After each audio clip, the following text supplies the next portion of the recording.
সেই হিসাবে নোয়াখালী জেলার চৌমনি হইতে বিদ্যমান রেল লাইন বর্ধিত করে লক্ষ্মীপুর জেলার রায়পুর উপজেলা হয়ে চাঁদপুর জেলার সঙ্গে রেল লাইন স্থাপন বিষয়ে আজকের এই সংবাদ সম্মেলন। সম্মানিত সাংবাদিক বৃন্দ, আজকের এই সাংবাদিক সম্মেলনের মাধ্যমে আমরা নোয়াখালী জেলার চৌমনি হইতে বিদ্যমান রেল লাইন বর্ধিত করে লক্ষ্মীপুর জেলার রায়পুর উপজেলা হয়ে চাঁদপুর জেলার সঙ্গে রেল সংযোগ স্থাপনের দীর্ঘদিনের দাবি পুনরায় বর্তমান সরকারের কাছে জোরালোভাবে উত্থাপন করছি। লক্ষ্মীপুর জেলায় জনসংখ্যা প্রায় 25 লাখ। এই বিপুল জনগোষ্ঠীর যাতায়াত, ব্যবসা বাণিজ্য, কৃষি পণ্য পরিবহন, শিক্ষা ও চিকিৎসার সুবিধার উন্নয়নের জন্য রেল লাইন সংযোগ এখন সময়ের অপরিহার্য দাবি। এই বিষয়ে কিছু ঐতিহাসিক তথ্য আমরা আপনাদের মাধ্যমে সরকারকে স্মরণ করিয়ে দিতে চাই। 1973 সালে চৌমুহনী থেকে লক্ষ্মীপুর পর্যন্ত রেল লাইন স্থাপনের জন্য সর্বপ্রথম মাঠ জরিপ পরিচালিত হয়েছিল। এই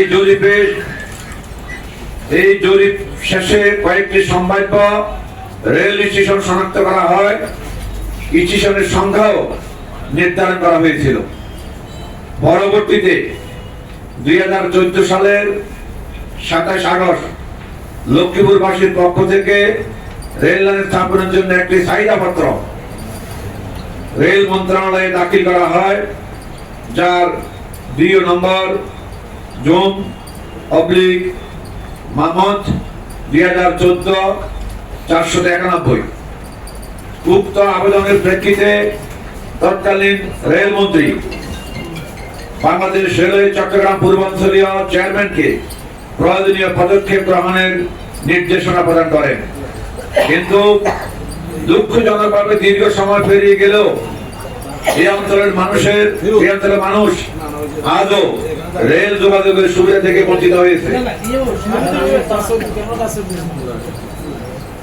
সম্মানিত সাংবাদিক বন্ধুগণ, আমরা দৃঢ়ভাবে বিশ্বাস করি লক্ষ্মীপুরে রেল যোগাযোগ চালু হলে আঞ্চলিক অর্থনীতিতে গতি আসবে, কৃষি পণ্য পরিবহন সহজ হবে, শিল্প, শিক্ষা ও স্বাস্থ্য খাতে নতুন দিগন্ত উন্মোচিত হবে, কর্মসংস্থান ও বিনিয়োগের সুবিধা বাড়বে এবং চট্টগ্রাম, ঢাকা ও চাঁদপুর সহ দেশের বিভিন্ন অঞ্চলের সঙ্গে সরাসরি যোগাযোগ আরো দ্রুত ও সহজতর হবে।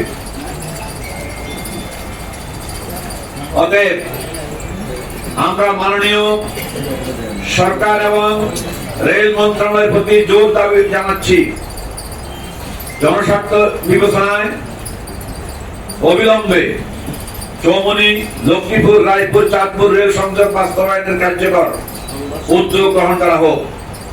আমরা প্রত্যাশা রাখি গণমাধ্যমে জোরালো ভূমিকার মাধ্যমে এই জনপদের মানুষের ন্যায্য দাবি সরকারের দৃষ্টি আকর্ষণ করবে এবং মানুষের অঞ্চলের মানুষ শীঘ্রই রেল যোগাযোগের সুবিধা পাবে।